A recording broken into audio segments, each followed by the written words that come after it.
Hi everyone, welcome back to my channel. और इस वाली वीडियो में हम सीखेंगे प्रेजेंट इंडेफिनिट टेंस के नेगेटिव वाक्य बनाना।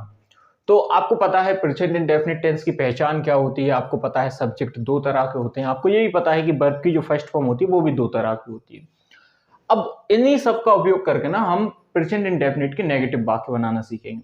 तो इधर आप देखिए, हमने लिखा है कि नेगेटिव वाक्य बनाने के लिए सब्जेक्ट, उसके बाद डू नॉट और डज नॉट। तो सबसे पहले ना हम इसी को समझते हैं कि डू नॉट और डज नॉट क्या है। एक्चुअल में क्या है, टू डू मतलब किसी काम को करना। जब हम किसी काम को करते हैं तो इंग्लिश में कहते हैं डू, मतलब किसी काम को करना। अब देखो, ये जो डू है इसकी भी तीन फॉर्म होंगी। फर्स्ट है डू, सेकंड है डिड और थर्ड है डन।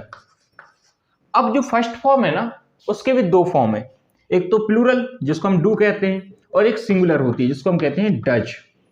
तो आपको समझ में आ गया होगा कि डू और डज कहां से आए। डू मतलब होता है करना, प्लूरल है डू और सिंगुलर है डज। तो जब भी हम प्लूरल सब्जेक्ट के साथ इस्तेमाल करेंगे तो हम डू का इस्तेमाल करेंगे और सिंगुलर के साथ इस्तेमाल करेंगे तो डज का इस्तेमाल करेंगे। इतना आ गया समझ में। अब हम क्या करना है, देखो डू के बाद नॉट भी लगाना है, क्योंकि डू का मतलब होता है सिर्फ करना, नहीं करना नहीं होता, सिर्फ करना। तो डू मतलब करना, तो डू नॉट मतलब नहीं करना। जब हम कोई काम नहीं करते तो वहां पे हम डू नॉट या डज नॉट लगा देते हैं।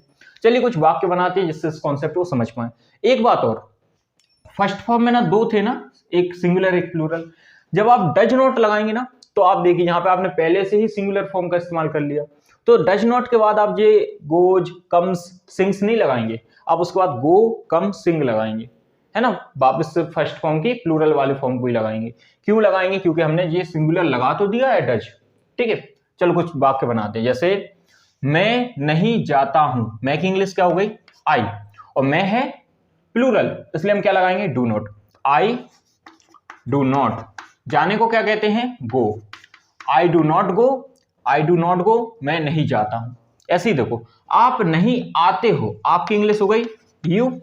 अब नहीं, नहीं के लिए हम क्या लगाएंगे डू नॉट या डज नॉट, डू नॉट, क्योंकि आप क्या है प्लूरल है इसलिए हम कहेंगे यू डू नॉट। आने को क्या कहते हैं कम, यू डू नॉट कम।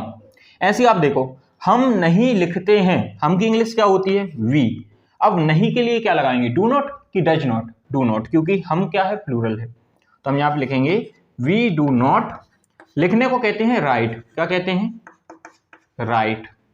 ऐसे ही आप देखिए यहां पे लिखा है वे नहीं चलते हैं, वे की इंग्लिश क्या होती है दे।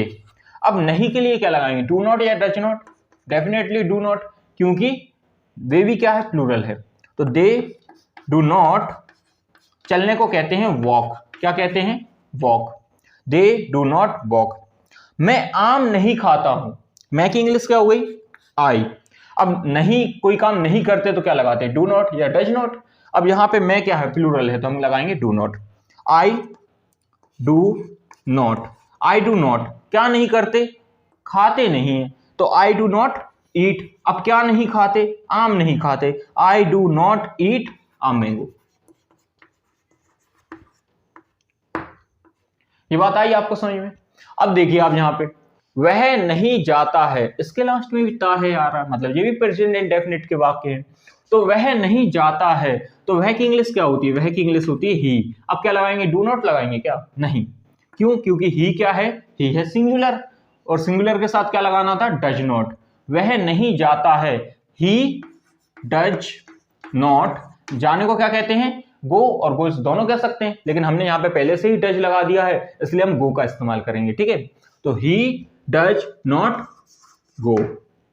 वह नहीं सोती है, तो वह नहीं सोती है किसी महिला की बात हो रही तो हम क्या कहेंगे शी। अब देखिए आप नहीं के लिए क्या लगाएंगे डज नॉट या डू नॉट, डज नॉट, है ना, क्योंकि सी कौन है सिंगुलर है। शी डज नॉट क्या नहीं करती, स्लीप नहीं करती, है ना, सोती नहीं है। She does not sleep. Dev नहीं खेलता है, देव की इंग्लिश हो गई देव, और देव है सिंगुलर इसलिए हम लगाएंगे does not. Dev does not क्या नहीं करता, खेलता नहीं है।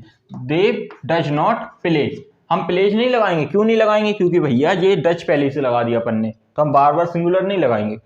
राज बाजार नहीं जाता है, राज की इंग्लिश क्या हो गई राज। अब नहीं जाता है तो हम क्या लगाएंगे डज नॉट, क्या लगाएंगे डज नॉट, क्या नहीं करता, जाने का काम नहीं करता है ना। तो राज डज नॉट गो, कहाँ नहीं जाता, बाजार। यहाँ पे क्या आ जाएगा, टू मार्केट। अब फिर से वही क्वेश्चन कि यहाँ पे टू क्यों आया। इंग्लिश में जब हम किसी क्रिया को किसी दिशा की तरफ करते हैं, जैसे यहाँ पे जो जाने का काम है वो मार्केट की तरफ किया जा रहा है, इसलिए हमने टू का इस्तेमाल किया। ठीक है, तो ये हो गया हमारा नेगेटिव सेंटेंस प्रेजेंट इंडेफिनिट के। अगली वीडियो में हम इंटेरोगेटिव सेंटेंस सीखने वाले हैं और उसमें हम आपको बताएंगे कि इंटेरोगेटिव के जो दोनों तरह के पहलू होते हैं, जिसमें हम एक सिंपल इंटेरोगेटिव एक डबल इंटेरोगेटिव सीखते हैं, उसको किस तरह से आसानी से सीख पाएंगे। ठीक है, तो मिलते हैं